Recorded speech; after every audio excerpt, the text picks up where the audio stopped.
ದೇಶವು ಯಾರದು, ಈ ದೇಶವು ನಿಮ್ಮದು. ಈ ದೇಶವು ಯಾರ ರಾಜರು ಏದರು ಸಚಿವರು ಬಂದರು ಬೆಳಗ್ಗೆ ಇಲ್ಲ ಬದುಕಿಗೆ.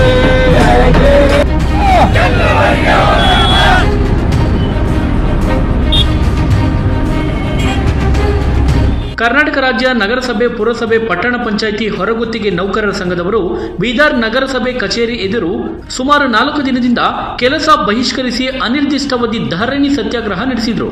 ಸರ್ಕಾರ ನಮ್ಮ ಬೇಡಿಕೆಯನ್ನು ಈಡೇರಿಸುವವರೆಗೂ ಸತ್ಯಾಗ್ರಹ ಮುಂದುವರಿಸಲಾಗುವುದು ಎಂದು ಘೋಷಣೆಗಳನ್ನು ಕೂಗಿದರು.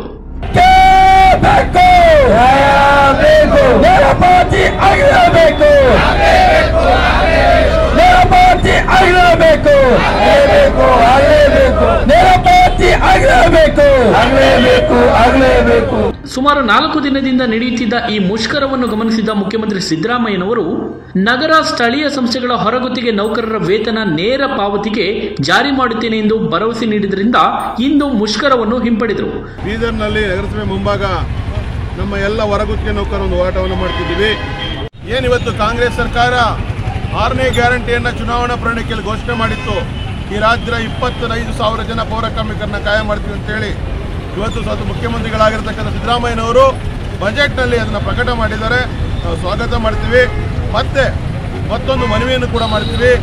ಈ 24,000 ಜನ ನೀವೇನು ಕಾಯಂ ಮಾಡೋದು ಹೊರಟಿದ್ದೀರೋ ಅದರಲ್ಲಿ ಸ್ವಚ್ಛತೆ ಮತ್ತು ಕುಡಿಯುವ ನೀರು ವಿಭಾಗದಲ್ಲಿ ತೊಡಗಿಕೊಂಡಿರ್ತಕ್ಕಂಥ ಎಲ್ಲರನ್ನೂ ಕೂಡ ನೀವು ಸಮಾನವಾದ ಅವಕಾಶವನ್ನು ಕೊಡಬೇಕು ಅಂತ ಹೇಳ್ತಾ ಮತ್ತೊಮ್ಮೆ ಮುಖ್ಯಮಂತ್ರಿಗಳಿಗೆ ನಾನು ಧನ್ಯವಾದಗಳನ್ನು ಅರ್ಪಿಸ್ತೀನಿ.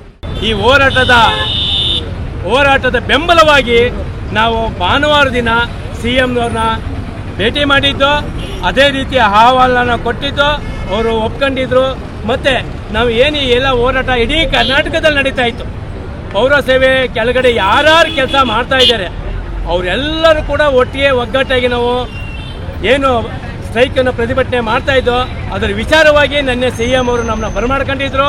ಅದೇ ರೀತಿ ನಮ್ಮನ್ನು ಕರೆಸಿ ಮಾತಾಡಿದ್ರು, ನೋಡಪ್ಪ ನಾಳೆ ಬಜೆಟ್ ಇದೆ, ನೀವು ಇದನ್ನು ಕೈ ಬಿಡಬೇಕು ಈ ಪ್ರತಿಭಟನೆ ಅಂತ ಹೇಳಿದಾಗ ಅದಕ್ಕೆ ನಾವು ಸಮ್ಮತಿನೂ ಕೊಟ್ಟು, ಮತ್ತು ಅವರು ಒಂದು ವಿಚಾರ ಹೇಳಿದ್ರು, ನೋಡಪ್ಪ ನಾವೇನು ಪ್ರಣಾಳಿಕೆಯಲ್ಲಿ ಕೊಟ್ಟಿದ್ದು ಅದೇ ರೀತಿ 24,000 ಜನ ಏನಿದ್ರೆ ಅದನ್ನೆಲ್ಲನೂ ಮಾಡ್ತೀವಿ, ಅದರಲ್ಲಿ ನೀವೆಲ್ಲರೂ ಒಳಗೊಳ್ತೀರಾ.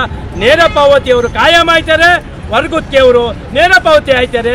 ಇವೆರಡು ಮಾತು ಯಾವುದೂ ಇಲ್ಲ ಅಂತ ಹೇಳಿದಾಗ ಅಜಯ್ ನಾಗಭೂಷಣ್ ಅವರು ಒಂದು ಅಡ್ಗಾಲಾಗಿದ್ರು. ನಮಗೆ ನೇರವಾಗಿ ಹೇಳಿದ್ರು ಏನಂತ, ನೋಡಿ ವಾಹನ ಚಾಲಕರನ್ನ ಏನಾರ ಮಾಡಿಬಿಟ್ರೆ ಇಡೀ ರಾಜ್ಯದ ವಾಹನ ಚಾಲಕರನ್ನ ಮಾಡಬೇಕಾಯ್ತದೆ ಅಂತ ಹೇಳಿದ್ರು. ಹೊರಗುತ್ತಿಗೆ ನೌಕರರ ಸಂಘದ ಅಧ್ಯಕ್ಷ ಮಾರುತಿ ಬಿ ಕಂಟೆ, ಮಂಗಳೂರು ಕರಾವಳಿ ಸಂಚಾಲಕರಾದ ಅಣ್ಣಪ್ಪ ಕಾರಾಕೌಡು, ಕಲಬುರಗಿಯ ಸಂಚಾಲಕರಾದ ಸಿದ್ದರಾಮ ಪಟೀಲ, ರಮೇಶ ಬಾಸ್ವಾನ, ಮನೋಹರ, ಪ್ರಸಾದ ದೀಪಕ ಸೇರಿದಂತೆ ಮುಂತಾದವರು ಅನಿರ್ದಿಷ್ಟಾವಧಿ ಧರಣಿ ಸತ್ಯಾಗ್ರಹದಲ್ಲಿ ಪಾಲ್ಗೊಂಡಿದ್ದರು.